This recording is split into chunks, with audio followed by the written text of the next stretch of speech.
Corona virus जो है उसका फैलाव तेज से तेज तर होता जा रहा है। हमारे आसपास रोजाना की बुनियाद पर दोस्त अहबाब और रिश्तेदार इसका शिकार हो रहे हैं। रोज कहीं ना कहीं से और किसी ना किसी की मौत की खबर आ रही है। हुकूमत तो बार बार चीख चीख कर यह कह रही है कि एहतियात करें, मास्क पहने, हाथ धोएं, फासला रखें, मगर यह वबा हुकूमत से कहीं आगे जा चुकी है और अपोजिशन से कहीं आगे जा चुकी है। मगर नाज़रीन, अगर हमारे लिए अगर सिर्फ कोरोना ही मसला होती तो शायद हम इससे निबट ही लेते। हमारा मसला यह है कि हमारे कोरोना से जुड़े हुए और भी बड़े गंभीर मसले हैं, मसलन कोरोना पर सियासत। अच्छा, अब जरा सूरत हाल को देखें। अपोजिशन जलसे कर रही है और हुकूमत इन जलसों को कोरोना के फैलाव का जिम्मेदार ठहरा रही है। अपोजिशन की मुहिम में जो 3 हफ्ते का वक्फा आया, वो 3 हफ्ते का जो बिलावल भुट्टो जरदारी और मरियम नवाज ने गिलगित बल्तिस्तान की इंतखाबी मुहिम में खर्च किए, इन 3 हफ्तों के वक्फे से और कुछ हो ना हो, पीडीएम की धुआंधार मुहिम का मोमेंटम जरूर कुछ हद तक टूटा है। पेशावर का जलसा जो था वो बुरा नहीं था, ठीक था, मुनासिब था, मगर उस लेवल का नहीं था जिससे हुकूमत घबरा जाए। मगर कोरोना ने हालात को और ज्यादा पेचीदा कर दिया है और इसी हवाले से नाज़रीन, इसी हवाले से मैं आपसे चंद निहायत ही अहम बातें करना चाहता हूं और इन बातों का ताल्लुक है एक बहुत ही परेशान कुन हकीकत से। देखिए नाज़रीन, कोरोना के आदाद शुमार हमारे सामने है। एनसीओसी बाकायदगी से ये तमाम डेटा हमारे साथ शेयर करता है और आप खबरों में रोजाना ये डेटा देख भी लेते हैं और आपको ये नजर आता है कि केसेस और अमवात दोनों में इजाफा हो रहा है। मैंने इस हफ्ते एक वफाकी काबीना के मेंबर से पूछा कि ये जो दूसरी लहर है, या जहां हम उस लहर में आज खड़े हैं, इस लेवल पर हम पहली लहर में कहां थे? तो उन्होंने मुझे कहा कि ये वो स्टेज है जो मई में था। अब ये जहन में रखें कि पहली लहर जो पीक की थी वो तकरीबन 20 जून के आसपास थी और उस वक्त दिन में तकरीबन 150 के करीब पाकिस्तानियों की अमवात हो रही थी। यानी कि अगर हमने बहुत जल्द, बहुत ज्यादा एहतियात न की तो हम तेजी से एक नई पीक की तरफ जा रहे हैं, जिसका मतलब है कि अस्पताल भरना शुरू हो जाएंगे और ऑक्सीजन वाले बिस्तर कम पड़ना शुरू हो जाएंगे और health workers, doctors, nurses, paramedics बड़ी तादाद में इस वबा का शिकार होना शुरू हो जाएंगे। नाज़रीन, बिस्तर और वेंटिलेटर और ये जो दीगर तिब्बी सहूलियात हैं, ये अगर कम पड़ जाएं तो फिर भी हंगामी बुनियादों पर खरीदी जा सकती है, मगर डॉक्टर्स और नर्सेज कम पड़ जाएं तो वो कहां से लाएं? चुनाचे नाज़रीन, हल सिर्फ और सिर्फ एक है, एहतियात, एहतियात और एहतियात। मगर एहतियात और सियासत ये दोनों साथ साथ कैसे चले?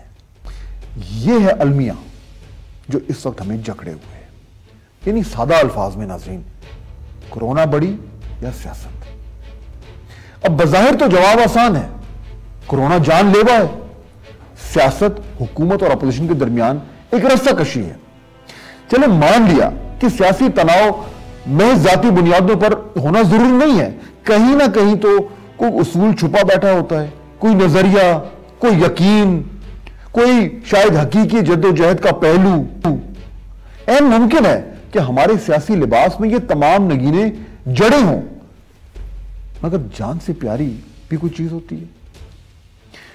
तो फिर नाज़रीन, अगर ये जवाब इतना ही आसान है और अगर कोरोना को सियासत पर तरजीह देना एक कौमी फरीजा है, तो फिर अपोजिशन जल्द से जुलूस करने पर तुली हुई क्यों है? सियासी बयानबाजी और इल्जाम तराशी एक तरफ, लान तान और गालम गलोच एक तरफ। मामला कुछ यूं है नाज़रीन, मामला कुछ यूं है कि आज हमारा सियासी निजाम डिसफंक्शनल हो चुका है, मफलूज हो चुका है।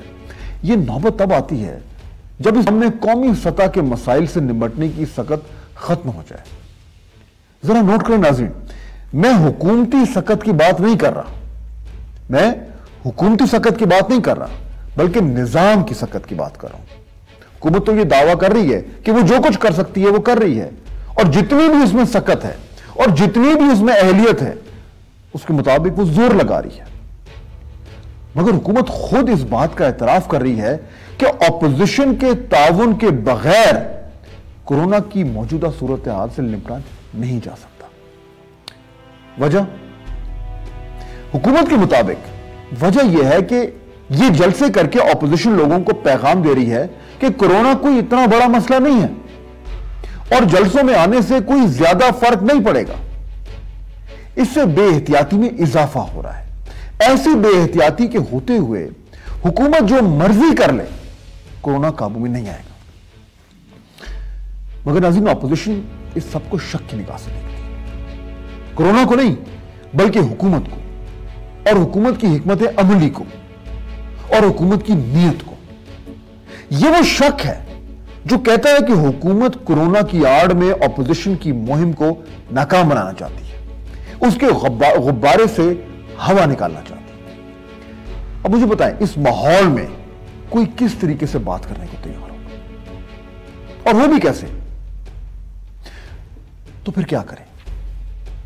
नाज़रीन, ये सियासी ट्रैफिक जैम है, सियासी उलझावा, और अगर इसे सुलझाना है तो जो पहली चीज करने वाली है, पहली चीज जो करने वाली है वो है कि ऐसा माहौल बनाया जाए जिसमें यह बातचीत हो सके। यह माहौल पार्लियामान में या जलसों में या प्रेस कॉन्फ्रेंसों में नहीं बन सकता। इसके लिए हुकूमत और अपोजिशन के चंद सीनियर लोगों को किसी एक प्लेटफॉर्म पर बैठकर कोरोना के हवाले से कुछ बात करना पड़ेगी, और इसमें पहल हुकूमत को करना होगी, और वो भी किसी ऐसे शख्स से, नाज़रीन, वो भी किसी ऐसे शख्स से जो गालम गलोच के अलावा भी कोई ज़बान जानता।